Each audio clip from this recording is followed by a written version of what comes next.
Hello and welcome to another episode of Sports and Songs podcast. We're on season 6, episode number 20. Tonight's the Songs edition, Andy. Today is March 27th, 2025, our last episode of the month of March, and it's a good one. How are you doing tonight? I'm doing good. Baseball started today. I know this is the Songs one, that baseball started today, so that's all going now. This weekend, a lot of the bars are opening their patios, shows for concerts and stuff, so spring is in the air. It's going to be April here before we know it. I see you're wearing your Dust and Bones t-shirt. Yes, Local they're playing out tomorrow night. Guns N' Roses tribute band here in the Twin Cities. Very, very good. Tonight, we're going to do an album review and get everyone up to date on local updates on music, Yes. events and tours and things like that. But let's start off with an album review. We're going to do Ozzy Osbourne tonight, Andy. Here we go. There he Diary is. of a Madman. This is the second. Now, I'll repeat, the second studio album by Ozzy Osbourne. So they came out with what? Blizzard of Oz first. Yep. Then they did a live, an EP live album, and then Diary of a Madman. So this is second studio album by English heavy metal singer Ozzy Osbourne. It was released October 1981. And, once again, October, they time all this stuff up with Halloween. You see on the front cover here, he's dressed up with the costume. Ozzy Osbourne, trying to make as much chaos as he can to attract these teenage kids with angst that they want to rebel against their parents. But as you listen to the album, it's good music, solid music, good lyrics. It's not as frightening as it looks on the front. Never judge a book by a cover, but this was what Ozzy was looking for. This was the shtick he wanted to go with the high visual, kind of similar to what Alice Cooper did to some extent. So this album features Randy Rhoads, the last album that he was on. Randy Rhoads on lead guitar, one of the best ever, and the late Randy Rhoads, and some good stuff here. We're going to get to all of it here. This is considered heavy metal. It's considered hard rock, released in 1981. Studio was the Ridge Farm Studio in Rusper, England, and it's 43 minutes and 19 seconds long. A nice size album. Now let's get to the personnel, and we'll get to where the differences are here on some of this strange things that started. So the personnel for this album is Ozzy Osbourne, vocals, Randy Rhoads, guitars, Bob Daisley, bass, very, very good bassist, and Lee Kerslake, drums. And so Daisley and Kerslake had so much to do with all of this, and it was news to me to some extent. Randy was naturally just a gifted guitarist, but it was Daisley and drummer Lee Kerslake who performed all the bass and drum parts on the release of the original release of this album. And even the songs like Flying High Again and Over the Mountain with some of this Lee Kerslake's ideas. I mean, those I just thought were all Ozzy and Randy, stuff, Ozzy and Randy, but they said they put those together. They did the bass, they did the drums. And if you listen to this, the drumming is unreal. This is really a metal album. The bass is unbelievable. The guitar work is so good. If you're not a fan of Ozzy, and there are many people out there that aren't, you still have to put this in, play this album. It's unbelievable that the talent of these four individuals. Ozzy, great voice. So the album comes out, and then during the album's recording, the band members were given no money to live on, prompting them to approach management. Well, there was no manager of the band. They did that first album, Blizzard of Oz. And then at this point, Sharon Osbourne said, "I'll jump in and be the manager of the band." Everything was working fine, said Kerslake. It was only when Sharon Osbourne came in that we had a problem. So this is, it reminds me of the, the Nirvana album, in utero, recorded in Minnesota. Everything was great with the band, and then Courtney Love decided to come in and crash the live recording studio, Yeah. and it took away the entire vibe of the whole thing. So they didn't have cash, they didn't have money, they didn't know what to do. They couldn't handle it. She was causing riffraff. Ozzy didn't really do much of anything. He was partying, and it was strange. And so things started to get edgy. And so they never suspected a thing. They went away on holiday. Next thing they come back, the band's rehearsing with Tommy Aldridge and Rudy Sarzo when they did the other half of the tour in America. And so they got essentially fired. Aldridge came in for drums, right? And Sarzo bassist. And then the subsequent, the deluxe, the reissues, the remastered copies, it's all those new guys. But if you listen to the original recordings with the original bass and the original drums, it's very good stuff. Not taking anything away from those other two. They're still talented guys, but this was almost a super group for this album. The touring, they come back to America, they're touring in Florida. There's the plane crash accident in March 19th. Just really it was what year? 1982, March 19th, 1982. A plane crash of some guys just farting around and doing a prank kills Randy Rhoads. That was, I mean, this band could have really hit new heights and really taken off.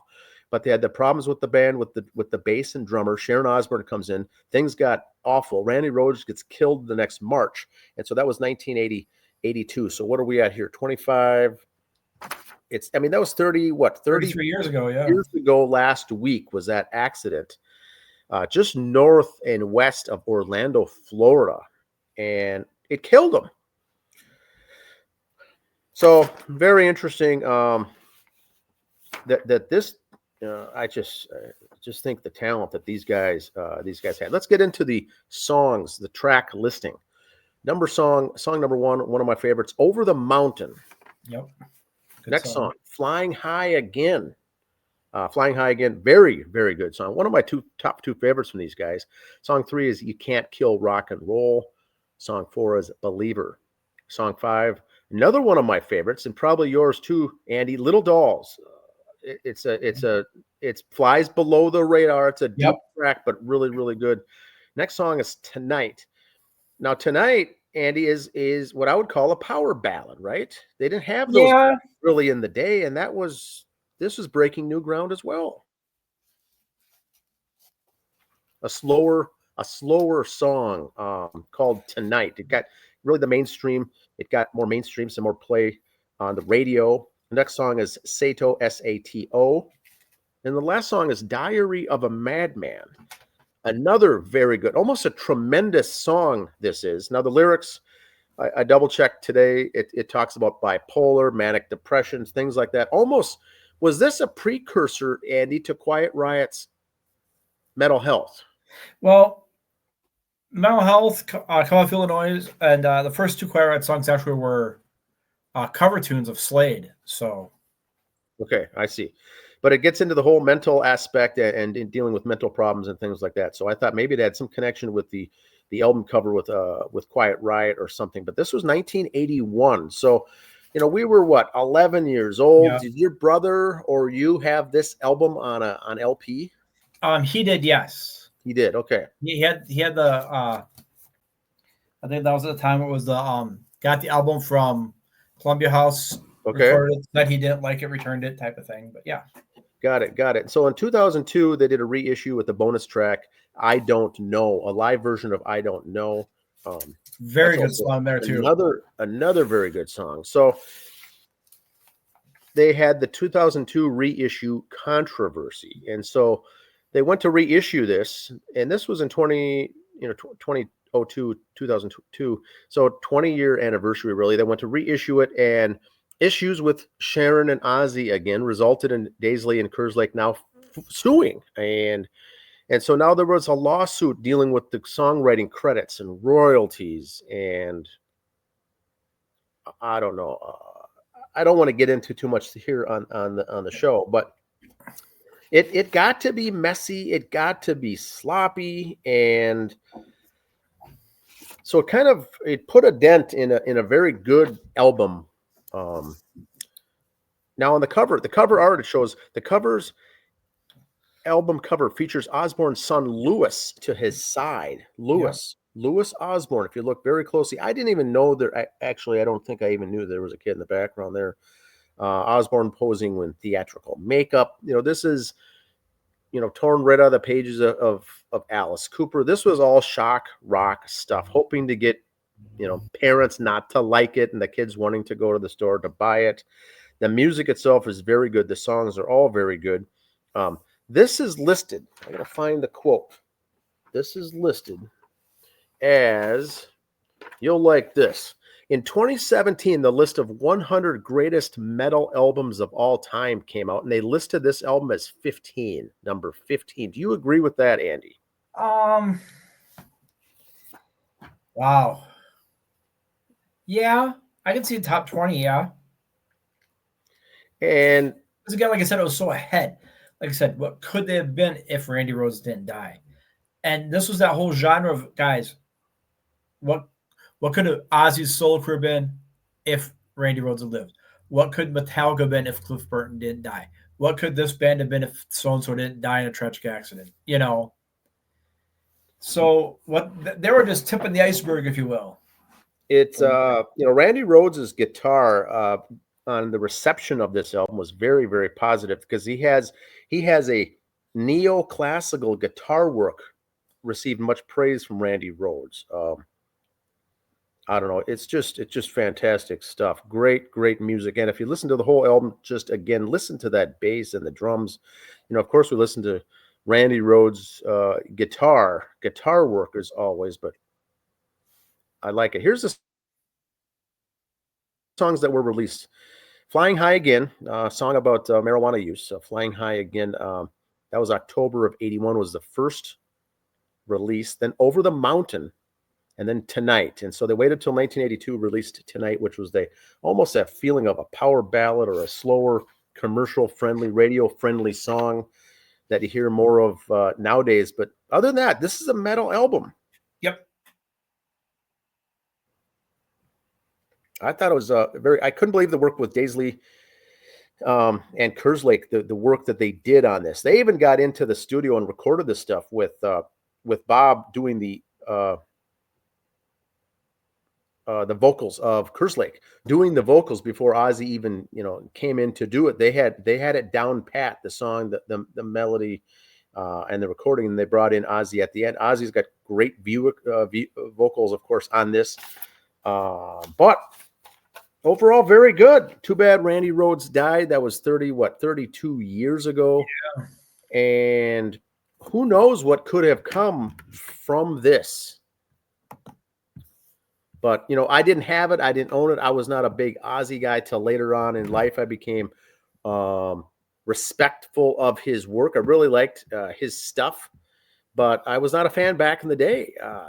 I was a fan of Ozzy later on in the mid to later, the Ultimate Sin, some of the mid 80s stuff. Yep. I really liked, but then I went back, you listen to some of this older stuff. It's just phenomenal how I got into myself. Bark at the Moons when I got into them on my own. Yes. Those are, I think, at our age, we got into it, those, but if you go back and listen to that, once again, the Blizzard of Oz and this Diary of a Madman is tremendous stuff. Every song here is good. Yep. Not a bad one in the bunch. No, very good stuff. Doesn't get enough credit. Once again, I know it's on that list of top albums, but it's ones I never hear about a lot of when you mention great music. Yeah, you don't hear, because Ozzy's music, the lyrics on the music are very good, but they don't rank up there with like top of the charts. Like, hey, what 5 albums you got to take with you on a deserted island for the rest of your life. Yes. You think you don't hear a lot of Ozzy stuff on those lists, but everybody's gonna go, "Oh, I love Ozzy. I love all his stuff." Okay, you take 5 albums on a deserted island, rest of your life. No one's taking Ozzy Osbourne. No.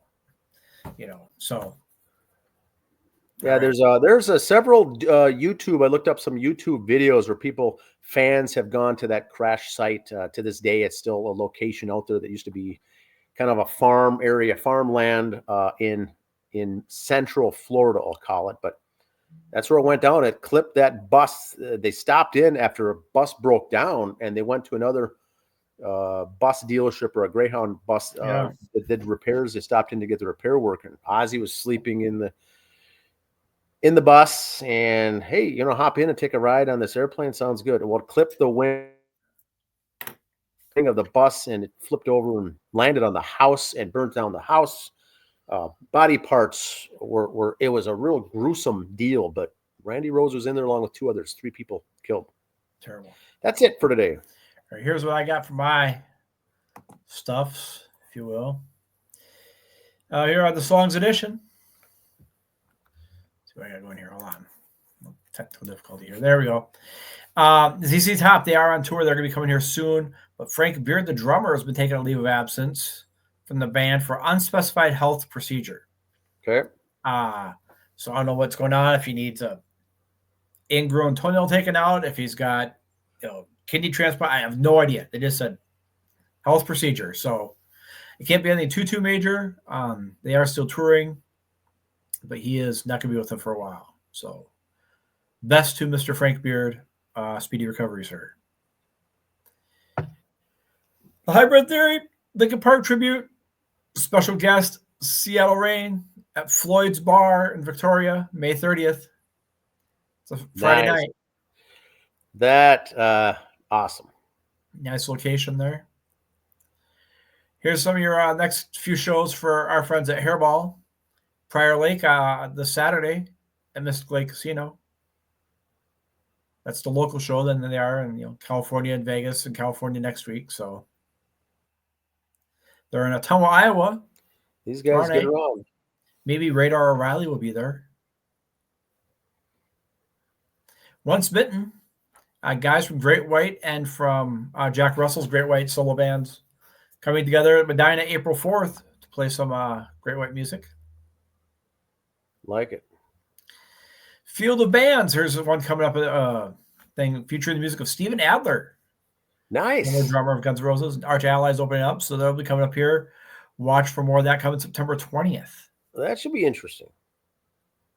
Noon to 8, so it's an all-day thing. River's Edge Tribute Fest, June 20th and 21st.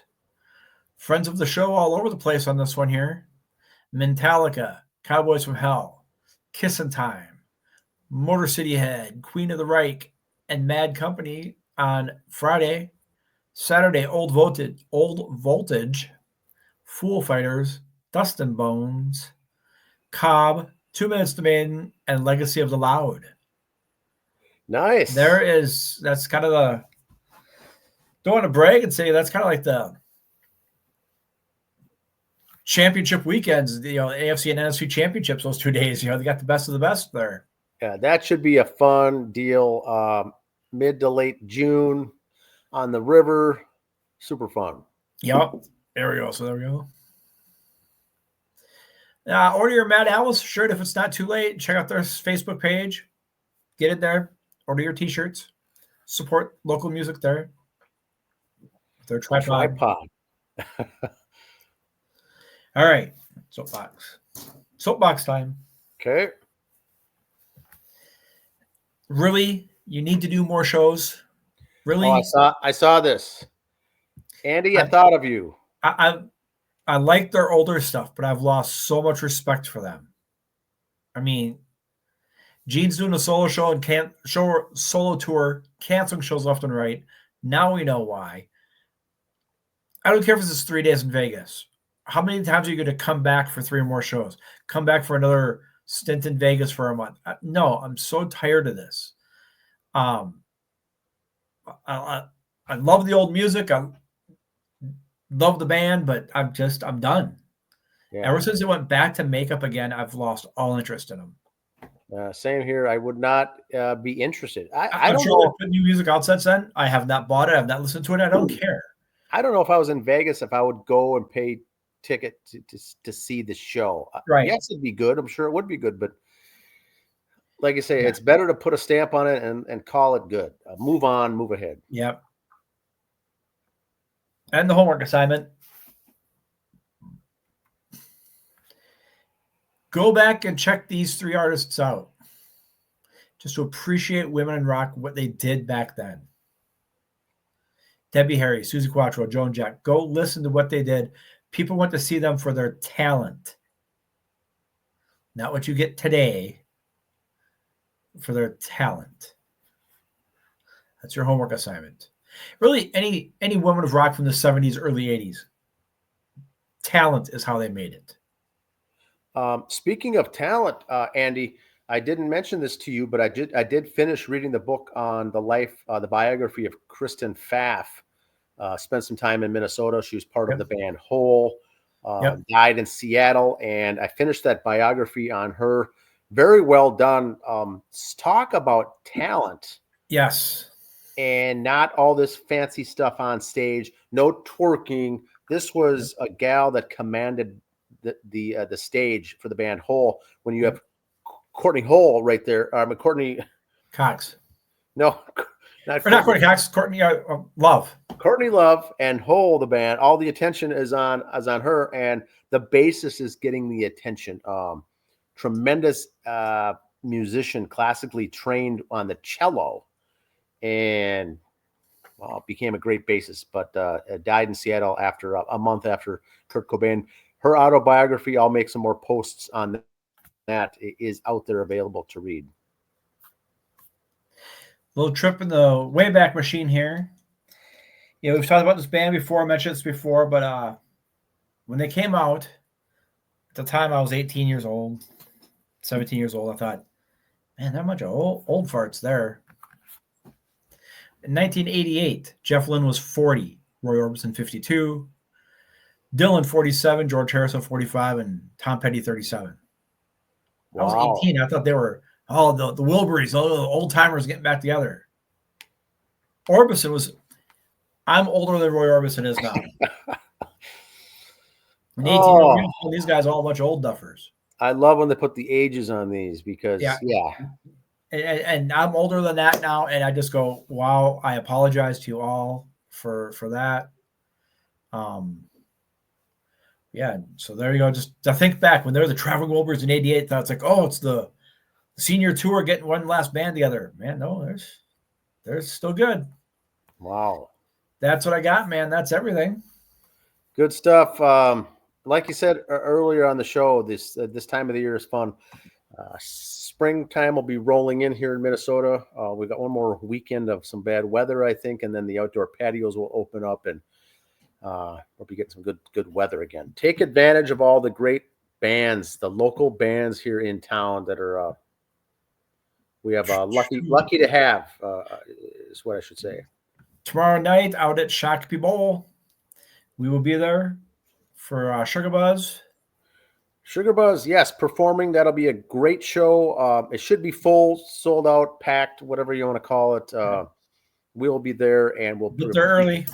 Providing a little review next Thursday as well. Good time. We'll see you out there if you get a chance to come out. Yeah, we'll talk to you guys later. See you later. See you next week.